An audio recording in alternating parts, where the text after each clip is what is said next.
Do you have a retort for the beard? Hello, this is Paul London. I think the beard is terrifying. I have officially retired from the world of wrestling and acting and comic books. Thank you. All right. Well, we do have, however, Katie Hampton here. Katie, I'm obsessed. I feel like you got called out by name in that. You've told us that you're beast infection. I know, and unmasked, which I'm still trying to figure out what the mask is, but I think I have a really gross idea. I'm so excited, and wow, spot on Paul London impression. That was Paul London. Now we do have Yeah. our third co-host here, Eric Connor, who I mean would never speak like that to any of us. So, No, you Eric, do you have wouldn't. any clue who the beard might be? None whatsoever. I'm just the mustache now. The beard I have cut off, and You idiot. I love it. Oh boy.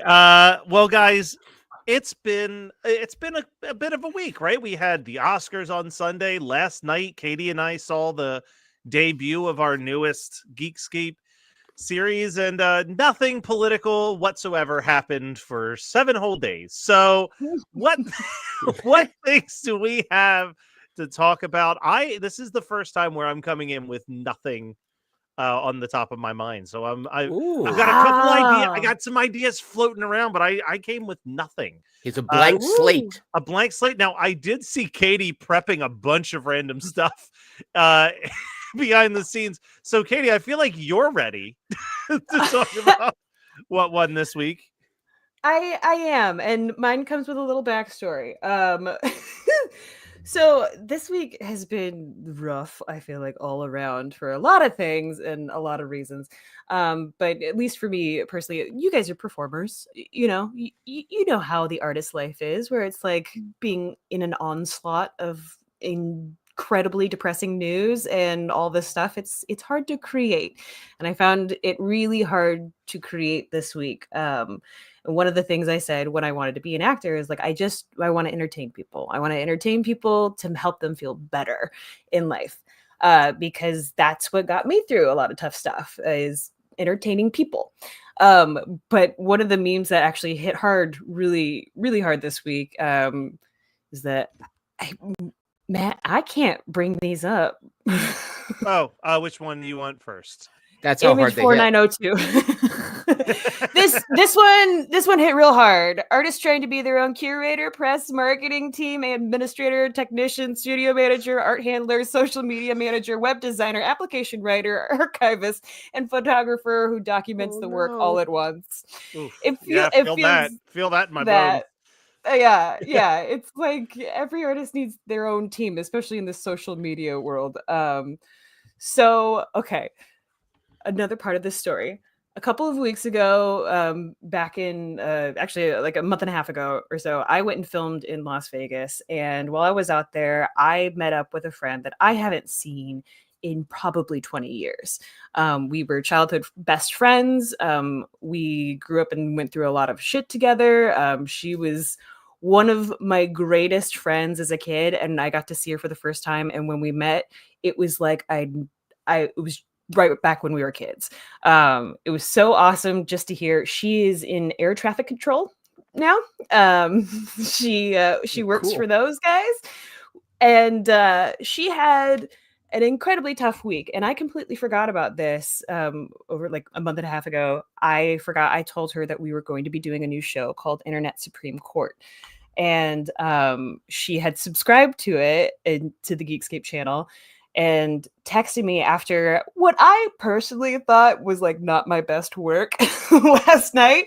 But she texted me the best message, and she just said, "Excellent deep dive on Chubby Bubbles. I definitely needed the laugh after today. And the Whirlpool thing is definitely a sex toy for sure, Matt." Laugh my ass off. What a fabulous commercial. They just don't make them like that anymore. The room with the bathtub drain analysis were spot on.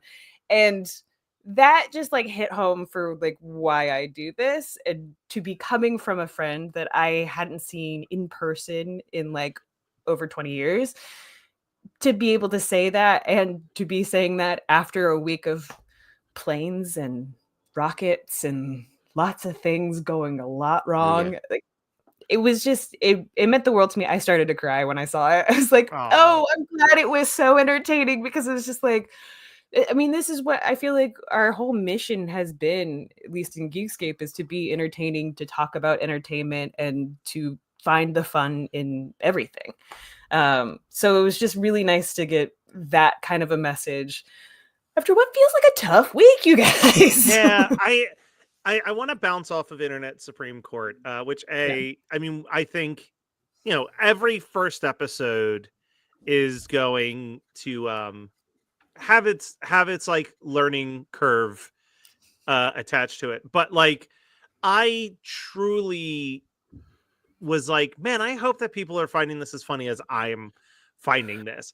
And I got like that firsthand experience, because there was a ton of drama in the Kelly household just before that continued until well after the record. Just kid stuff, just a kid situation that was taking a long time to fix. I won't get into that. But what after what felt like many hours of doing very gross work after recording, I said to my girlfriend Barb, who didn't get a chance to watch live, I really want to show you some clips from the live stream. And so we pulled it up, and I wasn't going to make her sit there for the full hour, but I was just kind of fast forwarding and showing her, like, here's the Substance commercial that Bacon did. Like, So here's like all of the crazy research Katie did to find this 7-year-old girl from a meme from 15 years ago. I showed her the entire Deep Heat tub, and I showed her Nate just trashing The Office for 5 minutes, and like the amount of times that she genuinely laughed, like legitimate laugh. I'm like, oh my God, we have something here. Like we have something that people are connecting to, and it's like, it's making me excited. I'm like, okay, like we're just gonna keep doing this every Thursday. But yeah, getting that initial response from episode 1 of like, people are loving it. I got good. some other messages aside from my friend Rachel, but it was really nice to get feedback like that. And for those of you who did tune in and watch, or are watching just now, thank you for that. That, like, honestly, that means a lot, because, you know, I feel like sometimes we throw things against the wall and we see if they stick, and internet's a big place. Yeah. Well, and also I need to jump on something that you've said before, because I've experienced this so many times. Are those beautiful friendships where like you don't see each other for a year or 2 years or 5 years, and then you see each other and it's like not a minute has passed since the last time you met. Like, you're just able to pick up the exact, like those are the friends that you keep for life. Those are the ones where, you know, I'm literally about to go, when we're done this, I'm going to go play bingo with a bunch of my friends from college. And that's literally been the relationship amongst us, is like, we see each other when we can see each other, but every time we see each other, it's like zero time has passed. You do like, in case you don't know, Matt Kelly is actually 87 years old. Well, it's a charity for the local library. Leave us alone. Okay. He's one day away from retirement. Yeah, we're one of my best friends is the children's librarian at the local library. So she organizes a bingo night once a year for fundraising, because, you know, God knows the government's not going to give her any money for those. All right. So put up a link. We'll donate. Now I feel bad. Let's go. Geekscapegives.com. No, I'll throw money at the guilt. I'll throw couple bucks.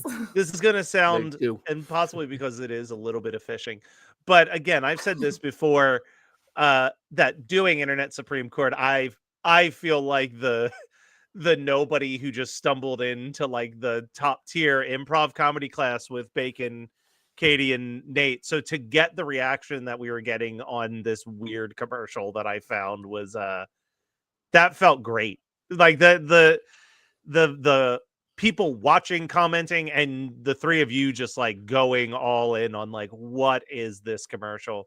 And I could play the commercial right here, but I'm not gonna. You got to go find that episode of Internet Supreme Court and watch it and enjoy it yourself. But yeah, that's a great one. I love that. That's like a deep personal one, Katie. That's beautiful.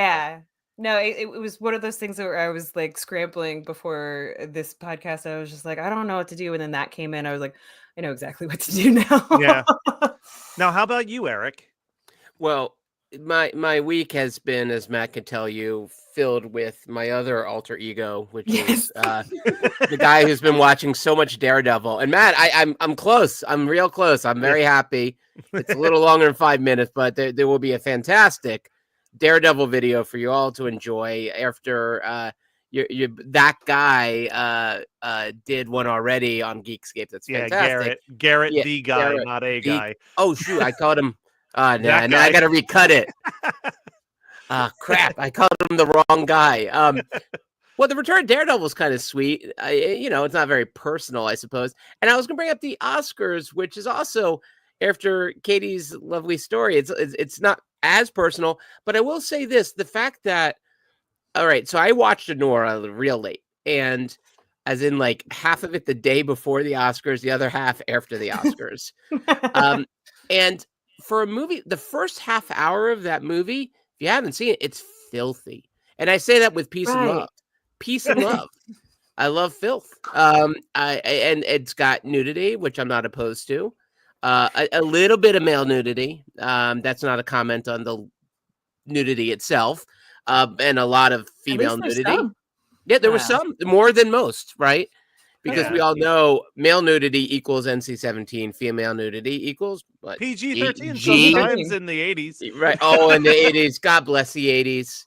God bless it all. PG movies had nudity. It was such a wild time. But Anora, though, the first half hour, you're like, wait, this thing's about to win the Oscar tomorrow. And it was interesting, good. And then it gets great.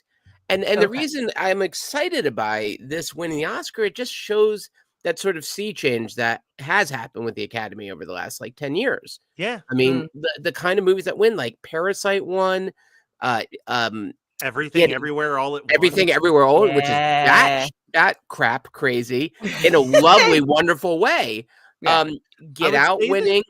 Go ahead, please. Yeah. I was going to say, I feel like the biggest change comes in the fumble, right? Like the announcing of La La Land and then saying, right. oh, I'm sorry, it's Moonlight.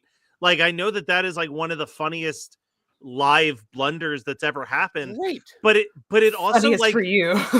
but it's also like symbolically the change of what has been winning Best Picture basically from that point. Like you get like a Green Book here and there, but like more often than not, I feel like the right picture has been winning Best Picture over the last 10 years in ways that I never thought were possible.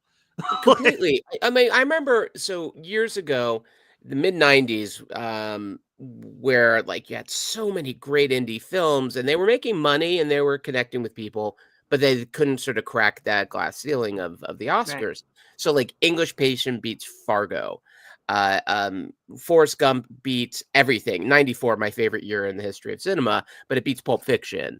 It beats Ed Wood. It which wasn't even nominated. Quiz Show, Shawshank, and I remember too in Fargo, which is such a brilliant film. One of the few films not called The Room that I've seen multiple times in the theater, and. And basically, there's a moment in English Patient when he's Ray Fiennes is holding Kirsten Scott Thomas. She's like, "I love you. I'll always love you," and the music swells, and it's like, "Oh, come on!"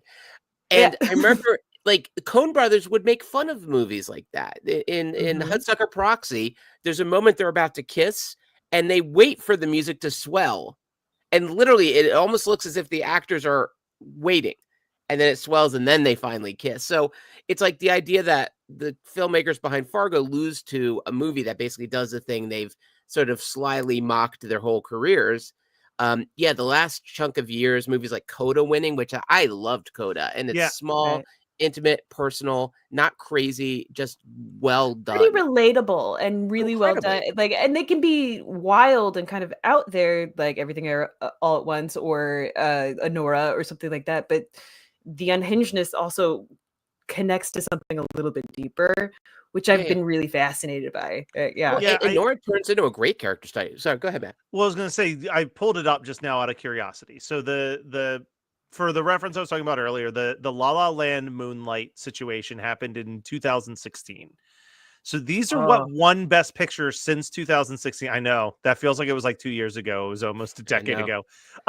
These are all the Best Picture winners since then. And like I said, with the exception of really Green Book, these are not the ones that even 10, 20, or even 20 years ago, people would have put their money on being the winner of Best Picture. Is Right. Shape of Water, Green Book, Parasite, Nomadland, Coda, Everything Everywhere All at Once, Oppenheimer maybe, and then Anora. Like it has been kind of consistently not the Oscar bait movie that it used to always be. The big period piece with, like billions of dollars thrown into, like Nomadland. Like I'm pretty sure that's like one of the lowest budgeted films to ever win. Yeah, Best but Picture. Nomadland though had a trend that I wish would continue, which was the shitting in buckets. Yeah, well, I'm kind of sad that more movies haven't done that. I was hoping the Eternals would have that. Chloe Zhao's I was Eternals. expecting it too. Yeah, And then when it didn't happen, that's why it sunk at the box office. Yeah, if you had one moment of a bucket with poop in it, $1 billion movie. But again, like, listen, all of us here would love $1 million, but $1 million is not much in the grand scheme of like filmmaking. So for the Best Picture winner this year to be a $6 million budgeted movie, like, but consider how much their marketing team had to spend in order to throw into. It's the Miramax. I think. Yeah. They put so much more money in marketing. But that's where that money, goes to is kind of getting it in front of people and making it well known. Look, I'm just excited that the creator of Greg the Bunny has a bunch of Oscars now. Like that's very exciting. More in one day. Yeah. I mean, like how crazy is that? And it is like you were saying, Katie, like they're not just weird movies. Like Everything Everywhere All at Once had the best line of the year. I'd just be here doing taxes and laundry with you. Like, holy crap, that's a beautiful line of dialogue. It's emotional. And it's like, as they can get weird, or they can be like, Coda's not that weird, but it just connects with people. And I think that was what was kind of special about Anora winning, was that it connected with the Academy. It connected with audiences in terms of, it didn't make crazy money, but it obviously made a profit.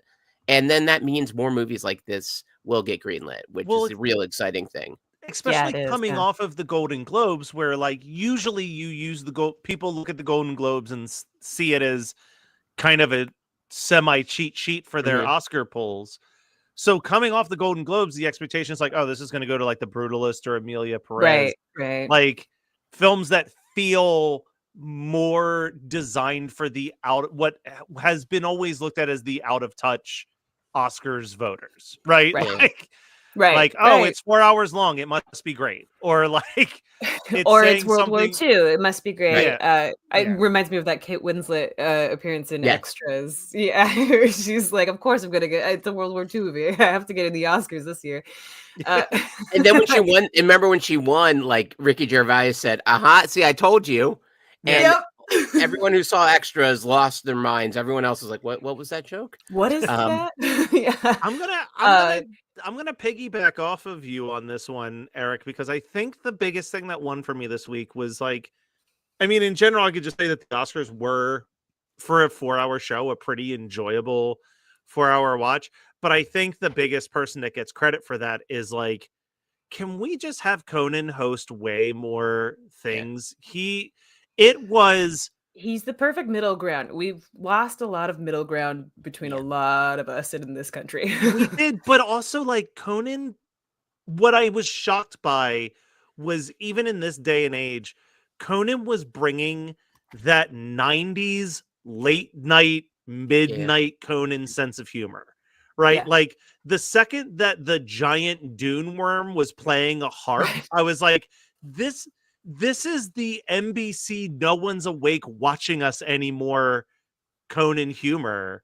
That's like on prime time Oscars night. Like I loved it. And the opening monologue joke where he just walks out and says, "A complete unknown, a real pain, Nosferatu, just some of the names y'all called me on the red carpet." Like, that is such a perfect Conan O'Brien self-deprecating joke. Like that, like all of that was great. The performance of Somewhere Over the Rainbow that kicks off the show from Ariana Yeah, that was Grande good. was like like it was just so many things that I think they got right. And even the things that they got wrong were so insanely cringy that they were enjoyable. Like the people from Amelia Perez just singing instead of getting off the damn stage for the best original song. Adrian Brody just like talking forever. Like, I hate it, but it's also like, well, that's a thing we're going to talk about forever now, though, is like those moments that are so uncomfortable and weird. Like, I mean, it's no slap, but yeah, no. yeah. Yeah, right. Yeah, But that's it's what we're nice. all looking for, the next slap. Well, the funniest thing with this, I love watching the Oscars. That's like I love award season. I love watching award shows. And the slap year specifically, I was supposed to watch it with my friend, and I got to her house, and it was only after we got to her house that she realized that it was not available on any streaming service that she had. And we had no way of watching it. So Oh instead, no. we just sat on her couch reloading Twitter over and over again to get the updates. And it was like, all of a sudden, we're just like, why is everybody talking about a slap? And we were like a solid like 3 minutes behind this cultural moment. Then we couldn't stop watching every like video edit that was coming out in real time about it. You were But probably like, did they reboot that show again? Like, yeah, what what are we is doing? happening?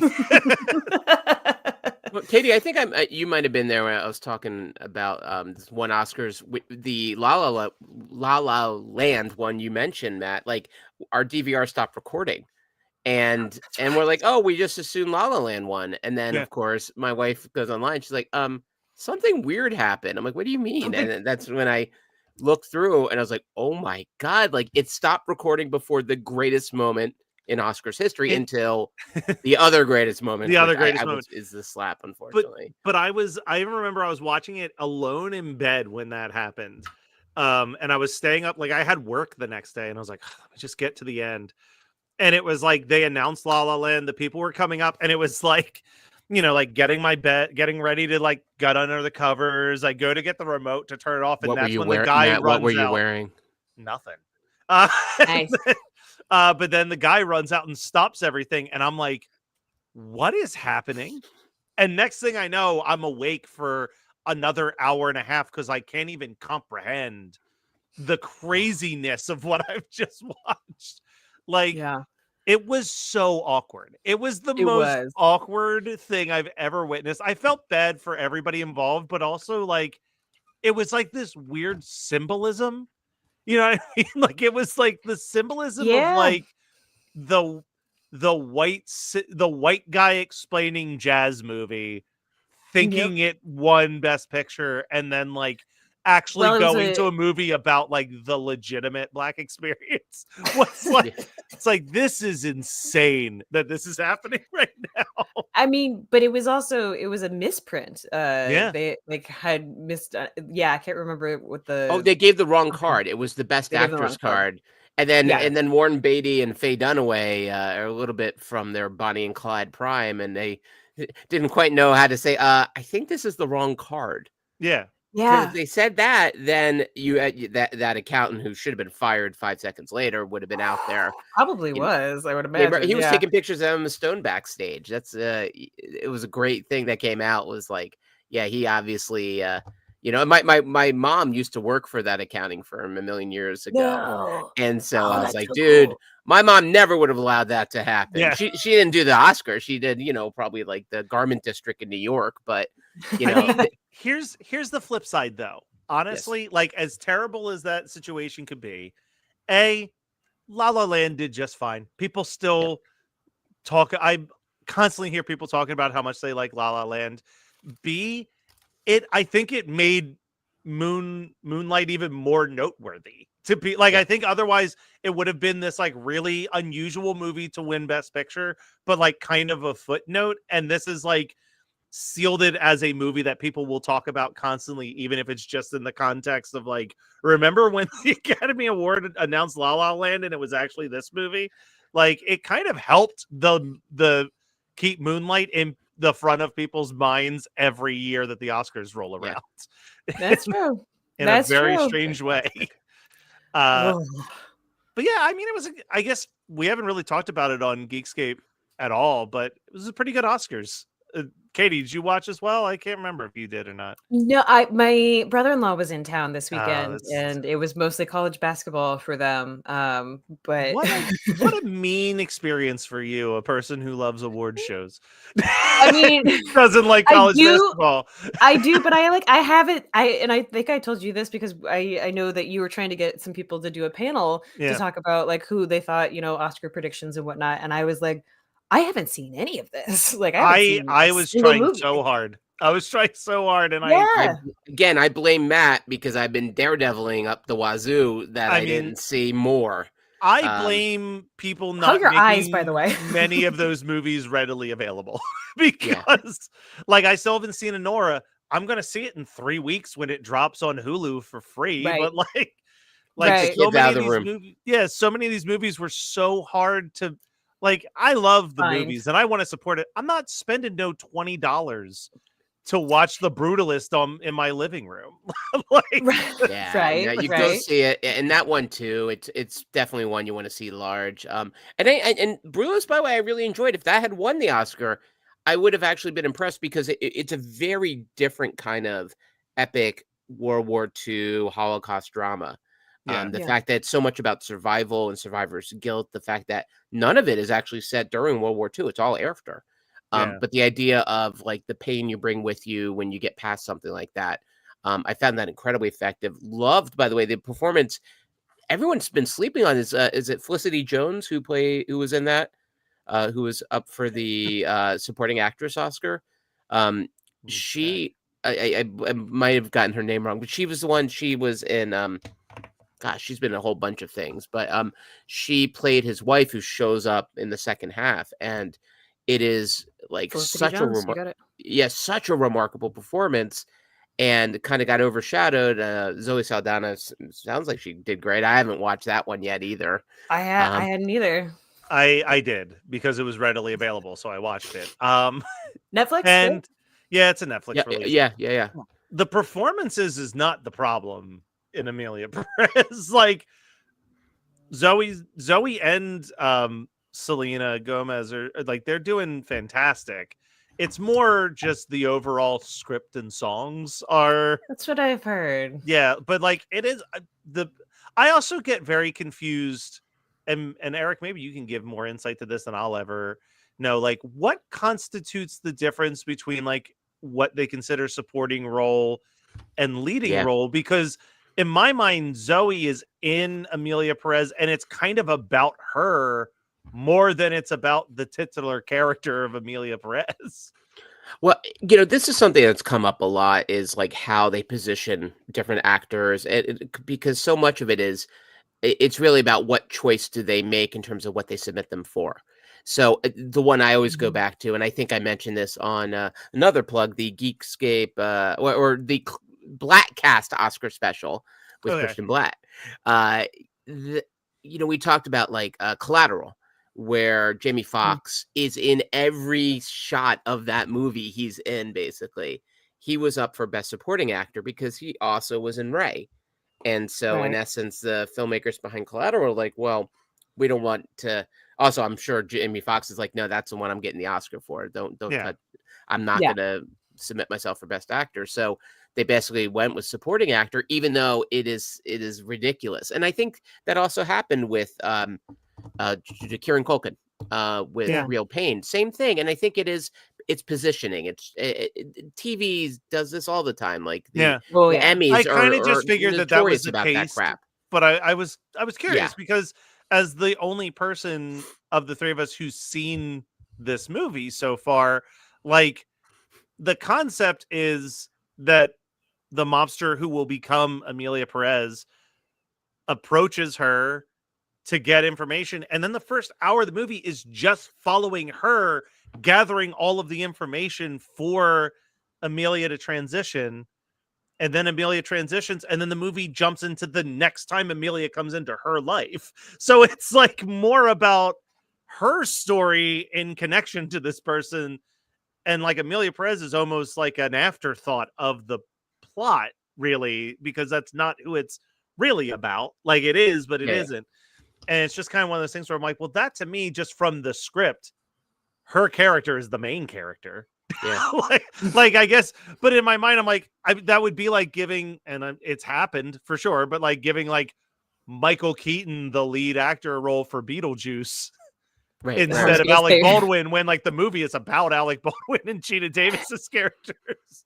And, like, Well, like Anthony Hopkins, I mean, famously, Yeah. he's only in about 20 minutes of Silence of the Lambs and got the Oscar, Right. but you can't forget him, and his footprint is so large. But that was a pretty bold swing. But they Yeah. realized, like, well, how are we not going to put him in the lead actor with that presence, And with Yeah. that performance too, yeah. Oh, unbelievable. Yeah. So And then he did The Father, by the way, which might have been even better. Yeah.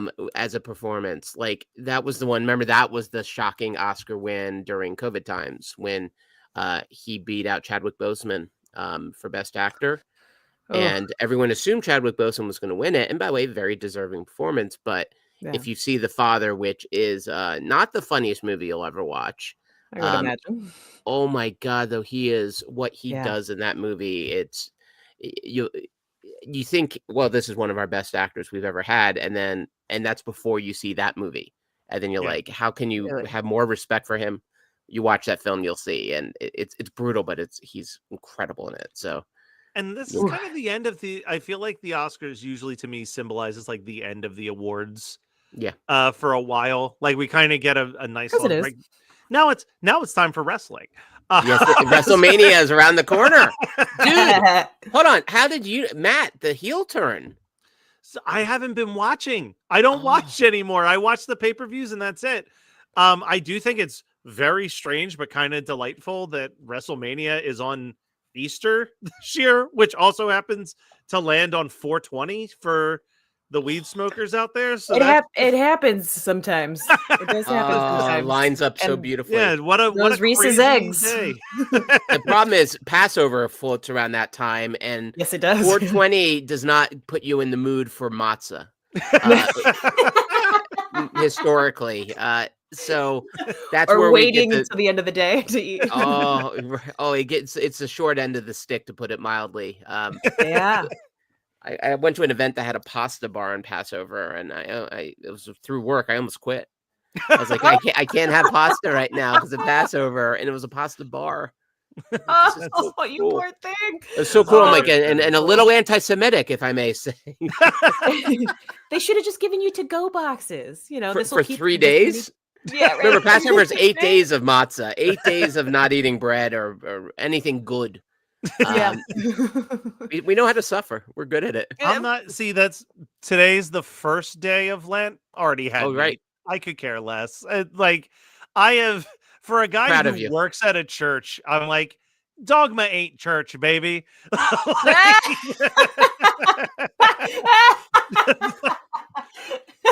Like, This is the new version of Christianity that Yeah. Matt Kelly is promoting. It's like dogma ain't shit, bitch. like it's not like we had this really weird Barb and I had this weird conversation today because she grew up Catholic and now, as most people say, and now she's atheist, which is the general progression of growing up Catholic. But she was like, oh, I haven't had communion forever because I'm divorced, so I'm not allowed to have communion. And I'm like, that is like so right. insane to me. That, like, because like the church that I go to is just like, hey, this is for anybody. Anybody who wants to come and have salvation. The table's open. And she's like, oh no, Catholic Church, there's a ton of rules. You can't get it unless you've recently confessed. You can't get it if you're divorced. You can't get it if you've done this. Like, Gee.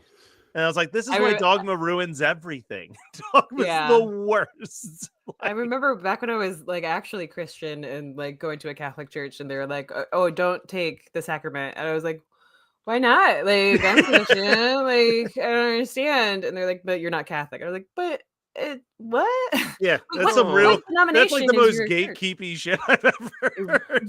Like, Well, Listen, I was at my friend's wedding many decades back, and it was a Catholic wedding, actually Catholic and Jewish, and so both families were a little stressed out. And I remember they and they're still married. They have multiple kids, fabulous family. So as we say in Hebrew, Baruch Hashem, it's worked out great. I they're doing communion, which I know is not even the term, right? It's taking communion. yeah. And my friend Bernie turned to my wife and I, who's also Jewish, and he just goes, "Don't go, it's a trap." And he said it so loud, and we had to like not laugh during this holy moment. Oh no! Oh no! Mind you, his wife's Catholic, so I guess he can make the joke that we can't. Right? Sure. We were thinking it, I'm Cammy, sure. Cammy, I really want to know what was it is. Yeah, we threw a bunch of With the stuff beer- out there as non-Catholic people, so I do need confirmation on which I part do- we don't have which true. part it was that that is not actually true. I would love to know. I'm wondering if it's the divorce thing or if it's the you're not Catholic, you can't take the sacraments thing, Or if it's all of it. If we're just talking, It might out be of just our all of asses. it. I didn't And grow up what- Catholic. Mark did, and he wants to come Well, back. On we're going to be Christian doing Cringe a Lent special very soon Yeah. on Ooh. Christian Cringe. Oh, I went to a Fat Tuesday event, which was great. and- How was there's that? It's fantastic. It's a group out of Burbank called Varietyville. That one of the things that won the week for me was this group in Burbank, and I know it's Katie lives local, Matt not so much. Yeah. But anyone in the Close, LA but- area, yeah, get out here at some point, man. We'll show you a good time. Yeah. And Jumbo's Clown Room, if you've never been, Matt, we'll start there I love and we'll that it's the end there first as thing you well. always bring up. Yeah, Jumbo. Well, listen, that's like the most LA thing I can think of, even more so It than was like Zanku it was Chicken. after the show where Eric like crushed it and like told really great stories, and we were all like going to get like food or something, and he was like, "Jumbo's Clown Room? Is that where we're going?" It was right near Los Feliz. Mind you, I haven't gone there for 20 some odd years, but the time I went, it left an impact. But it basically, oh my God, now I completely lost my train of thought. Sorry. So Varietyville, Burbank, it's fantastic. And it was live music. They do animated shorts. They have puppets. I mean, it is everything in the kitchen sink. And on Fat Tuesday, I actually went in sort of a costumey thing. And my wife's like, "Why would you wear that out?" I'm like, "It's Fat Tuesday." She's like, "Oh, okay, fine." And she put on something a little kind of funkier. We get there. No one else is in costume. Oh just no. us. Okay, Like, okay. hold on. But You I keep won the telling story. contest, I need costume to find this contest. I photo. won. No, that was the story. So- Well, and I feel like there was you posted something because I remember that's when I was like, oh, I need to go get pancakes or something today, which is pretty much my everyday, Right, waking right. up trying to, but yeah, that's hysterical because I do remember seeing you post something to that effect. Oh yeah. Um, No one else in costumes. But you know what? I won a gift card because they did it for a costume contest, and truly no one else in there was in a costume that wasn't on stage except me. Because I read So- things. When it says wear a costume, I listen. yeah. So my version of Heifers. that, my version of showing up in a costume and no one else was in a costume, Oh my goes back gosh. to when my Your first date with family. Barb? Yeah, yeah. No one gave me the heads up that I wasn't supposed to wear a costume on a date. No, what? So my family all went to Disney World it was the end of October into November. So we were there for Halloween, which is also just like side note. If you're ever trying to get the biggest bang for your buck at Disney, the last week of October into November is the time to go because you literally get up until October 31st, you have all of the Halloween decorations. And then by November 1st, you go there and it's all Christmased out. Like they do the whole flip over in one night. So we were able to see both versions of the Disney park, which was kind of cool. But That's very cool. Halloween, we were like, it's Halloween at Disney. Everybody's got to be dressed up. And they probably were. And they were probably at the Magic Kingdom, which was like extra expensive on Halloween. So we're like, let's go to Epcot. And my whole family, I'm trying to find the picture, but we went out as all of the emotions from Inside Out. You told me about this. Yes. So, my favorite is my dad, who is like the classic grumpy father, had not seen the movie, didn't know what was going on, and we made him anger because he was already in character. Of course. And I love it. the whole time he's just looking miserable in every photo. But we're like, stop being a grump. They're gonna love this. Like, this is gonna be a huge hit. You have no idea. And we start like walking to the park, and it is becoming increasingly clear that outside of maybe a couple children under the age of 5, there is nobody in costume at Disney. And like, and I don't think you're supposed to, right? well, but Isn't I it thought like that a this was rule? like the one exception to the rule because it was Halloween. Like, we're like, I'm sure it doesn't matter. So man, I can't believe I'm having this much trouble finding this classic photo. I get the logic.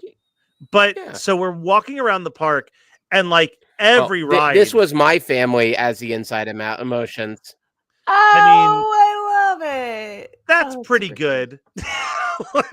Let me see if I can. I was very proud of my work as Fear. Cute. If I can find this damn picture. Oh, it's so cute. But we're walking around. There it is. Okay, so this was my family as the emotions. Yes. My mom is joy, my dad's anger, my sister's sadness, and I'm fear. So we're walking around this park, and every ride, the employees are just like, "Oh my god, you look so great!" like they're like, love, and good. it's making me feel great. But my dad is like, there are Aw. people that I don't know were just staring at us. I hate this. I wish we could go. And my mom keeps going, "You're doing great, honey. You're perfectly in character. This is great." So we see at Epcot Center a giant sign, "Forget a photo with sadness and joy," from Inside Out. And we're like, we've gotta. Like, we're dressed like this. We've gotta. So we walk into where the photos are, and it's like an hour and a half wait. Oh, And we're like, okay, maybe we don't have to that badly. And this woman who's standing behind us goes, I know, she wants to get a picture so badly. And like, I just can't stand to wait that long. And then she goes, unless. And so we go outside, and she takes a photo of her daughter with us out, but like with the Inside Out meet and greet sign behind us. And all of a sudden I turn around and I see the costumed sadness wave over security and start pointing in our direction. And I'm like, we have to go. We gotta go. So we like leave, and we go to Disney Springs to get dinner. And while we're waiting for our reservation, another little girl comes up and just starts hugging my mom. And it's like a little girl who doesn't speak English. She's saying something in Spanish, and her mom is in broken English, says like, she loves you. You're her favorite, like over and over again. And then they take a picture of the whole family with her. So my family is on at least 2 people's fridges at some point.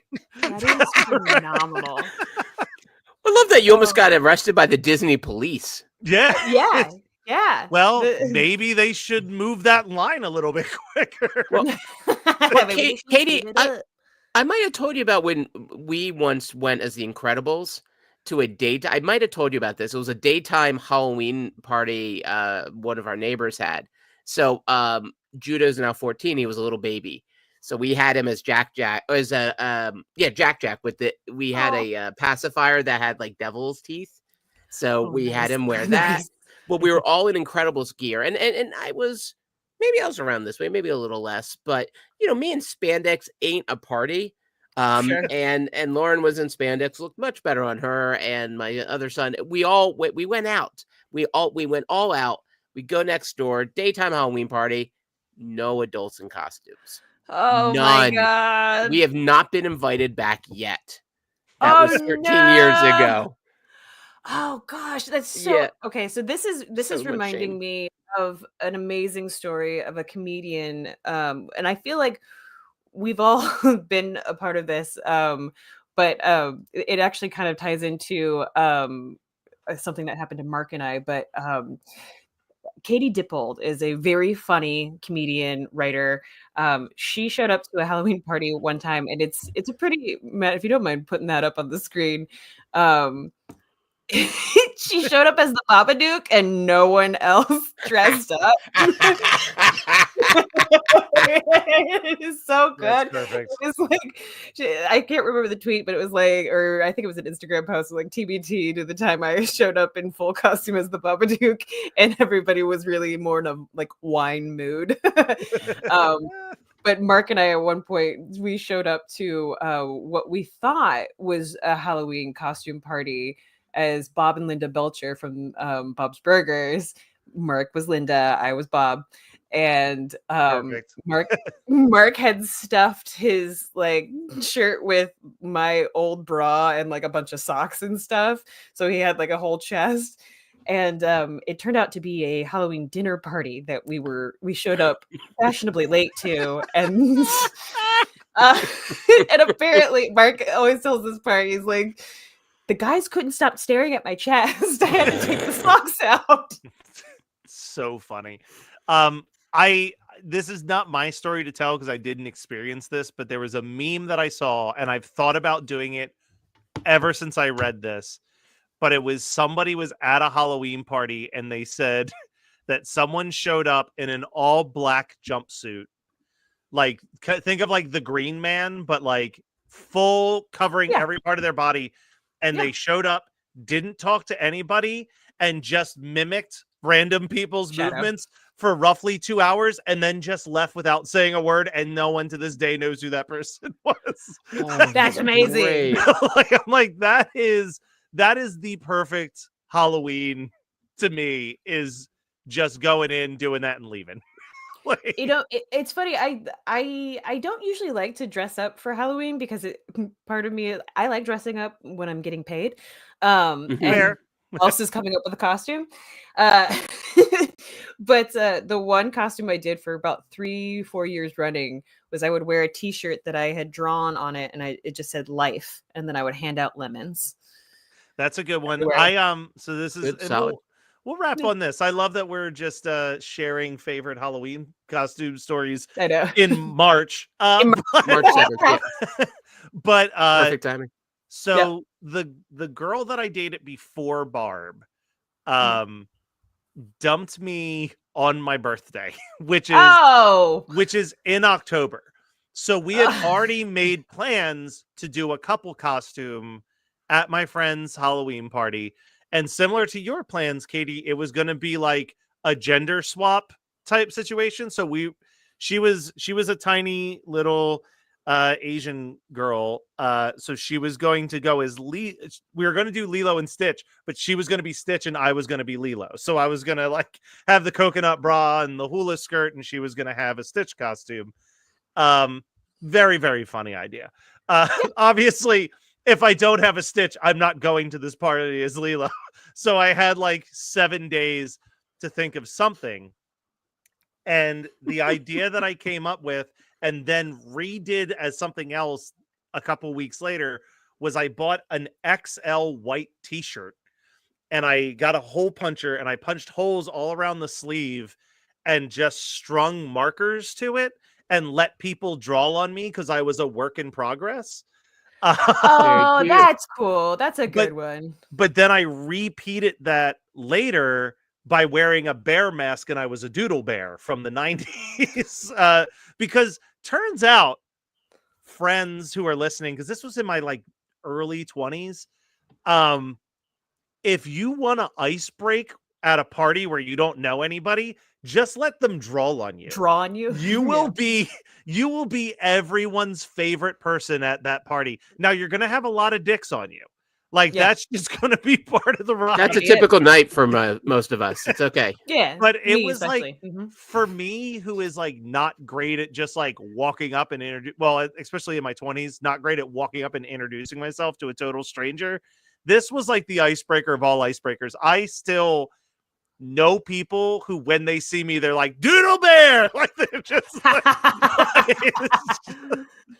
so I don't know your name. Yeah, feel free to take that, do whatever you want with it. Matt, if 2 crisp $20 bills got in your hand, could I see you in that Lilo costume? You know what? Crisp. American. I think American. you're overpaying. I can do it for way cheaper. Fantastic. We're all winners We today. know. Yeah, we are. Well, guys, I think that this was an absolute delight. It Sending it out there to the universe, as always. The big point of this show is, hey, try to find some wins in the week wherever you can, because it's gonna be a rough ride for a pretty decent amount of time. And also tune into Internet Supreme Court every Wednesday at 7 p.m. Stay tuned, because Yes. I'm sure Eric Connor / Eric Born Again will be on a future episode of Internet Supreme Court. I cannot wait. I think next week's going to be are we doing the whole first month with no guests, or I have we no idea. all right, we need to start talking about that, because I think we're starting to get a nice list of who we should be inviting on. So maybe it's Yes. time. Maybe not next We week, got but it. We got very quite a- soon we got to start extending some invites. And Eric, this is the informal invite. We'll Oh, pin down an actual you. date later.